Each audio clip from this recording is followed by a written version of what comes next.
10-year-old girl suddenly looked pregnant. No matter how hard she tried, she couldn't fit into her biggest pants. Her mom, Christy, was surprised, but never imagined pregnancy. She comforted Anna, saying it was probably just indigestion, and medicine would fix it. But later that night, Anna started throwing up in the bathroom, just like morning sickness. Christy freaked out, gently rubbing Anna's back. Her dad, Kevin, quickly brought a towel, deciding they would rush Anna to the hospital first thing in the morning. But waiting made things worse. Anna's belly got bigger and bigger, and soon she was unconscious in the back seat. At the hospital, doctors ran a full checkup, but the results shocked everyone. All the scans looked normal, showing nothing unusual. Christy panicked, explaining that Anna was in constant pain, had been vomiting for weeks, and her stomach was severely bloated. How could that be normal? She asked. The doctor explained calmly. It's probably lactose intolerance causing indigestion. That's why her stomach suddenly bloated. Christy felt even more confused, but at least there was an answer. She and Kevin finally relaxed a bit. However, that same night, Christy woke up suddenly to Anna screaming and crying. She rushed upstairs into Anna's room and found Anna clutching her belly, rolling in pain, sweating heavily. Terrified, they knew they couldn't wait another minute. They immediately got into the car and drove Anna straight to the biggest hospital in town. When they finally made it to the emergency room, a young doctor just shrugged and said Anna's symptoms were normal acid reflux after eating. He told them to just take more walks after meals, then turned around and started to leave. The couple chased him out into the hallway, begging the doctor to check Anna again. But the doctor got impatient and said, "If you don't trust me, just go to another hospital. Don't waste our time here." This time, Christy completely lost it. She grabbed the doctor, her eyes filling with tears like a mother lion protecting her cub, and told him how angry and scared she was. You find me another doctor, you run some more tests. I'm not leaving this hospital until I know what's wrong with my daughter. Seeing how determined they were, the doctor finally agreed to take another look and walked away reluctantly. The couple waited anxiously all night. Finally, at dawn, Dr. Burgi, the head of pediatrics, walked in and gave them the results. But the first thing out of his mouth left them stunned. Anna had a bowel obstruction, which meant her intestines were twisted and blocked. If she didn't have surgery right away, her life would be in danger. Before they could react, 2 nurses came in and started getting Anna ready for surgery. One nurse held up a tube and told Kevin they would need to put it through Anna's nose, and he would have to help hold Anna still. Even though they thought they were prepared, the next moments were way harder than they imagined. There you go.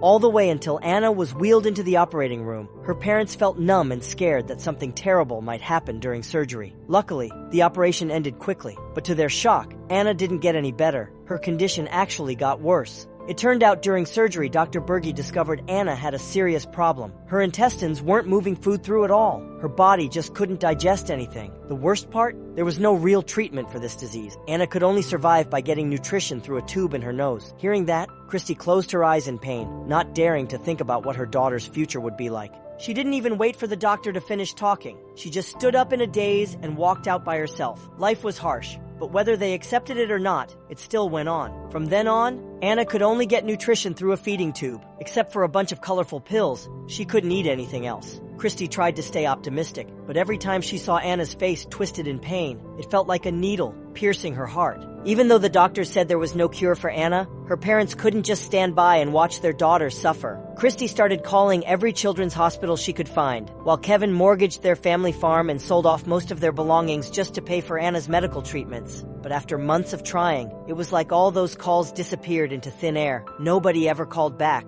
Even Christy, who had always been so optimistic, finally started to lose hope. She slumped down by the door, mumbling to herself, thinking maybe Anna's fate was just sealed. No matter how hard they tried, nothing would ever change. But just when Christy was about to give up, she caught a glimpse of her other daughter, Abby's disappointed eyes. That look reminded Christy, if parents gave up so easily, how could their kids ever learn to be brave in their own lives? With that thought, Christy stopped hesitating. The very next morning, she took Anna and got on a plane to Boston. There was a famous pediatric doctor there. They had never been able to get an appointment before, but this time, Christy decided to show up in person. She wasn't going to give up without a fight. But when the hospital staff saw this unexpected mother and daughter, even though they felt sorry for them, they still had to follow the rules. If they wanted to see a doctor, they had to make an appointment. The earliest available slot was at least 6 months away. Christy was already prepared for this. She took a deep breath, held back her tears, and quietly left the hospital with Anna. But just as they were about to go back home, Christy suddenly got a call from the hospital. They told her to bring Anna in for a checkup at 7 a.m. the next morning. Nobody knew why the hospital suddenly changed its mind, but Christy was over the moon. She couldn't stop smiling. The next morning, they finally met the top pediatric doctor in the country, Dr. Nurko. He said he couldn't completely cure Anna's illness, but he could give her special medicine to help her digest food so she wouldn't need the feeding tube anymore and could live a normal life. Hearing that, Christy let out a huge sigh of relief. Dr. Nurko's confident eyes made her feel hope again, something she hadn't felt in a long time. But then, the doctor suddenly changed his tone. He said the treatment was only a temporary fix, and the side effects were still unknown. Anna would need to return to the hospital every week for 2 days of observation. Christy went silent. The hospital in Boston was nearly 2,000 miles away from home. Even without counting the treatment cost, just the plane tickets each week were overwhelming. But for her daughter, she gritted her teeth and said yes. She was willing to do it. Soon, Anna began the first phase of treatment. Her stomach was still swollen, but without the feeding tube, she finally smiled again. However, as treatment continued, the side effects hit even harder than the doctor had expected. Every night, Anna suffered from unbearable stomach pain. Nothing could stop it. No medicine, no position, no comfort. Day and night, the pain tormented Anna's little body and slowly crushed Christy's heart. I want to die. Maybe if you went to heaven, you wouldn't want to be with me and Daddy anymore. I'm sorry, Mommy. I don't want to make you sad. Anna eventually gave up. She stopped eating, refused to bathe, and wouldn't cooperate with any treatment. Christy was frustrated, but at that point, she had no strength left either. The long treatments and rising expenses had drained everything out of this once strong mother. She sat helplessly by the window, picked up her phone, and called home. Crying through the lines, she told her husband, "We're done. Let's just bring her home." On the day Anna was discharged, Dr. Nurko personally walked her to the door. He felt heartbroken, knowing he couldn't save this poor little girl. He forced a smile, trying to hide his sadness. As Anna walked away, Dr. Nurko stood still at the entrance and let out a quiet sigh. But as painful as things already were, fate still wasn't done with this child. After returning home, Anna fell into deep depression. She sat silently by the door every day, just waiting for death. To cheer her up, her sister Abby took her to the backyard. She suggested they climb the big tree like they used to when they were little. At first, Anna wanted to say no, but Abby gently encouraged her. And finally, Anna reached out her hand, and soon they were both up in the tree again. The two sisters sat in the tree, gazing at the beautiful view in the distance, happily chatting about their childhood memories. Anna finally smiled, a real smile she hadn't shown in a long time. But just then, a thick branch beneath them suddenly sagged, splitting open with a loud crack. The sound terrified them. Abby quickly told Anna to go first, to climb toward the center of the tree for safety. But in the very next second, the unthinkable happened.